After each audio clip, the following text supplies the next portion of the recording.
সভাপতি জহুরুদ্দিন তুহিন, এছাড়া আরো শত শত নাম আছে, ইতিমধ্যে আপনারা শুনেছেন। শুধু ঢাকা কেন্দ্রীয় কারাগারে কতজন আটক আছে, তার বাইরেও বাংলাদেশের এমন কোনো কারাগার নাই, হাজতখানা নাই যেখানে আটক হয় নাই আমাদের লোক।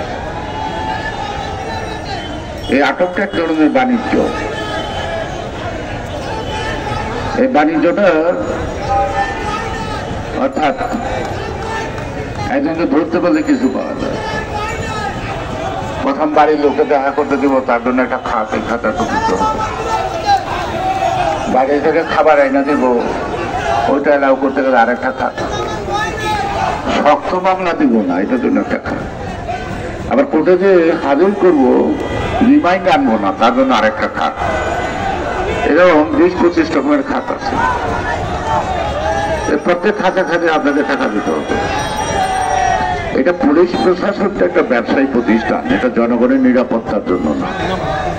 যারা চোর করে, খুন করে, তাদেরকে রক্ষার জন্য এই বাহিনীটাকে এখন সরকার ব্যবহার করছে। যদিও তাদের দায়িত্ব জনগণের নিরাপত্তা দেওয়া। জনগণের নিরাপত্তা দিতে গেলে তাদের নিজেদের নিরাপত্তা থাকে না। নিরাপত্তা মানে তাদের চাকরি থাকে না। সে কারণ তাকে তো ছেলে মেয়ে আছে, খালি আমাকে ছেলে মেয়ে নাই, হাওয়া খেয়ে বাঁচবো। আমাদের ধরলে জিজ্ঞেস করলে বলে কি করুন স্যার, চাকরি তো থাকে না। না অর্থাৎ আমরা জেলে যাবো তাকে চাকরি বাঁচানোর জন্য, তা নাহলে তাকে ছেলে মেয়েরা কি কষ্ট পেত। এই যে অবস্থা, এটা আইনে পরিণত হয়েছে। এখন সবকিছুতেই ভেজাল। যে দেশের সরকার ভেজাল থেকে, সেখানে প্রশাসন তো আর নির্ভেজাল হয় না। যে দেশে আইনের শাসন নাই, সেখানে আমি বিচার চাইব কার কাছে? যে দেশে বিচারপতিরাই স্বাধীন না, কারণ সরকারের বিরুদ্ধে রায় গেলে বিচারপতিরা বদলি হয় না, শুধু জাস্টিস করতে হয়। এমন ঘটনা অনেক আছে। প্রধান বিচারপতি এস.কে. সিনহা খুব জ্বর গোলায় কয় তাপস, কয় কিভাবে বাইর করছি জানেন না। তারপরে বর্তমান বিচারপতিরা তাপসকে লাল সালাম দেয়, ডাকতে সাহস করে না।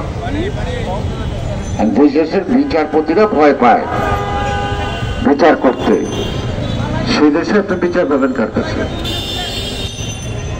খুন, চোর, ডাকাত অহরই তো বেল পায়, তাই না? আবার কত খুনি পালায়ও যায় হাজতখানায় এসে।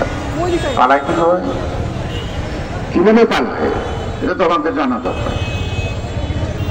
সুতরাং আজকে বাংলাদেশটা কোনো একটা সুষ্ঠু রাষ্ট্র হিসাবে গণ্য হয় না। দেশে বিদেশে আমাদের নানা ধরনের তিরস্কার আসে। আজকে আমেরিকা বা কোনো দেশ আমার কোনো দেশের প্রতিষ্ঠান বা কোনো ব্যক্তির বিরুদ্ধে যখন স্যাংশন দেয়, সেটা আমাদের তো আনন্দ হওয়ার কিছু নাই, আমাদের লজ্জার কথা। কিন্তু এই লজ্জাটা কেন? যাদের লজ্জা পাওয়া উচিত তারা লজ্জা পায় না, অথবা এই ঘটনা